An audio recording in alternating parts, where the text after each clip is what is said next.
The Toronto Blue Jays have a problem, and it's coming up at a really, really bad time. So let's talk Blue Jay bullpen problems.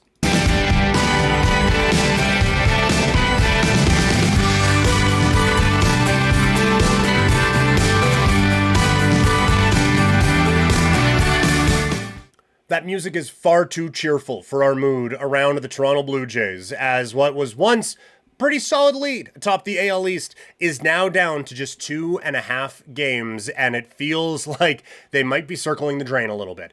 I know it feels very doomsday-y, it feels very hyperbolic, but I do think it is a relatively okay summary of what we are seeing right now because of the problems they are having with this bullpen. I understand, like, Bassett saying, like, look, I get people are mad, but this bullpen, they're just tired. Okay, great. I'm glad that we have figured out the solution, or figured out the problem. What's the solution then? Because you need one. You can't just, I mean, look, yeah, we're getting knocked out of first place in the division, but our guys were tired. So can you just put us in the playoffs anyway? It's not going to work like that. Everyone's tired. You guys have been doing this since February.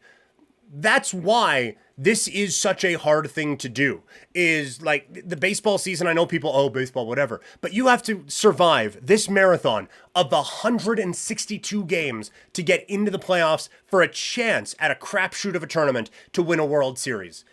This is the hard part. This is the time where, like, this is why people look so exhausted and so relieved when you win championships, because you have to grind through the tired, through the sore to be able to win a championship. And right now, the Blue Jays are not doing that.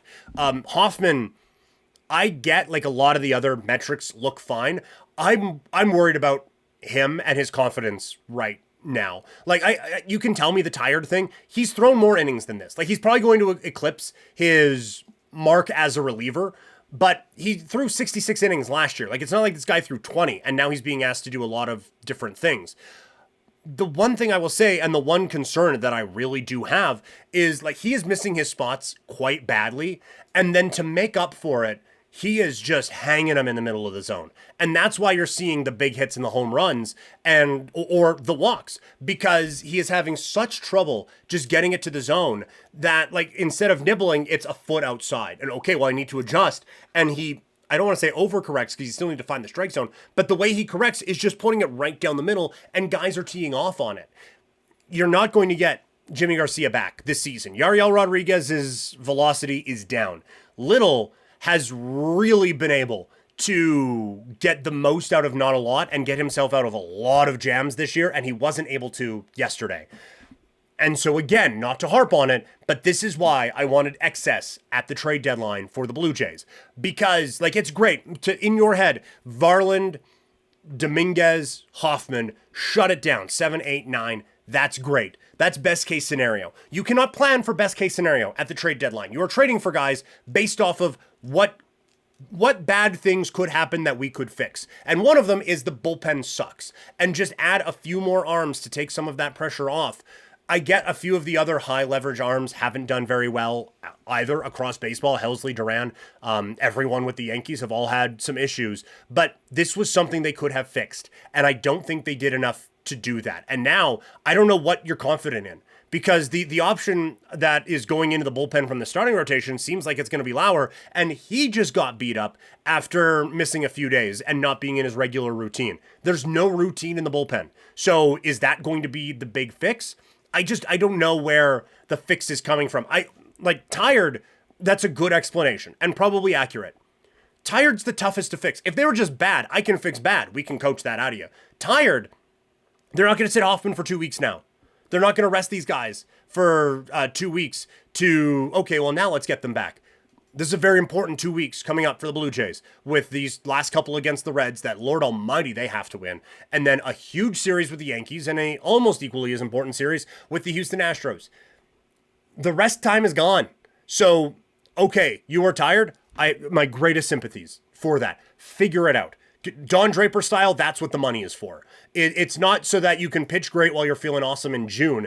It is so that when the weather gets a little bit colder and the games mean a little bit more and you're tired because you've been doing this for 8 months now, you still find a way to be your best. The Blue Jays haven't been able to do that, and that's been a problem.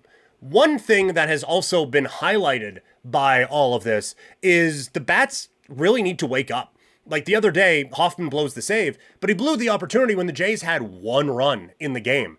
And they got 3 in the ninth the other day after getting 1 the rest of the game. It's just not happening for them right now. Offensively, like they're getting a couple guys getting a hit, but like aside from Bo, who's having some pretty big days, you're not getting like, okay, and Springer's 2 for 4, and now Kirk's 2 for 4, and Bo is all this. It's like one guy will get 1 hit, and then it's not, they're not putting those big chunk innings together the way that they were earlier before, where everyone was kind of playing at their best case scenario, which again, not to harp, but is why I was saying we need some more bats here at the trade deadline, because you are getting best case scenario out of Lucas and Clement and Clase and Jimenez, both of them, and Barger. And now Barger has really cooled off. You need to get that guy out of the 2-hole immediately. The Clement is obviously banged up, and that's not clicking as well. Lucas, a few of the home runs are now flying out to the warning track. Like some of the regression has started to kick in, so now you need to really step up in a big-time way and get the other big guys too. Toxic brings up Vladdy. We'll talk about him in just a second, but I do want to remind you that we are streaming on a few different platforms today, including on twitch.tv/primetimepk. The next video game stream is going to be tomorrow at 10 a.m. Why not? Let's do some Blue Jays stuff on there. We got a couple of seasons we really need to wrap up, so we're going to do Blue Jays on the video game stream tomorrow at 10 a.m. Toxic in the YouTube chat. Vladdy has been struggling big time. That is accurate. I don't think he's healthy right now. Like the stretches at first base and getting him getting a couple of those highlight reels and then he gets hurt for a few days. I don't think that hamstring is right. I see him at the plate. You see him fielding. You see him running. That hamstring is not. It's not there. You're not getting the same kind of explosion out of it. It's a lot more of the upper body reaching on those swings. The lower half is not getting utilized as much when you are seeing him up at the plate. And that is causing some major problems in this offense. Again, like so much of what the Blue Jays do. And I get like they got a lot of big wins when he wasn't producing at an MVP type of level. But this team goes from good to great when he does that. And it just makes everything so much easier when he's just mashing in the middle of the lineup. And right now he's not. And like talking about trying to get guys days off, I don't know if I would play him in the field again in September. Like just make sure that hamstring is healthy until he starts to really come around.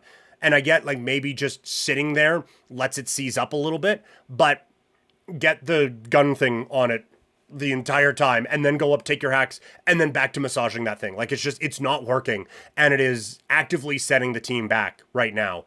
And that's not a spot they need to be in with their most valuable player. Now, the cavalry is here as Isaiah Kiner-Falefa is making his return to the Blue Jays. And I think that's really going to help. Like Clement is obviously banged up. Like I said, so is Vladdy. There is going to be enough there for IKF to be able to bounce around the diamond every day that he's going to be a very valuable piece for the Blue Jays here down the stretch. And a good enough bat that like he's not going to make up for Vladdy's bat, but I think he can make up for Clement's and kind of help keep the line moving with this team offensively. I would just like to say, I get that it got a little excessive with pitching matchups and everything like that, but now that we have the 3-pitcher rule or 3-batter rule for pitchers, I don't like that we can only call up 2 guys now. Like maybe 40 was a bit much, but 30, like just a couple of extra guys to help out with the slog at the end of the season. I just, give some kids an opportunity. Why not? But anyway, Blue Jays need to get it figured out. Hopefully they can tonight against the Cincinnati Reds.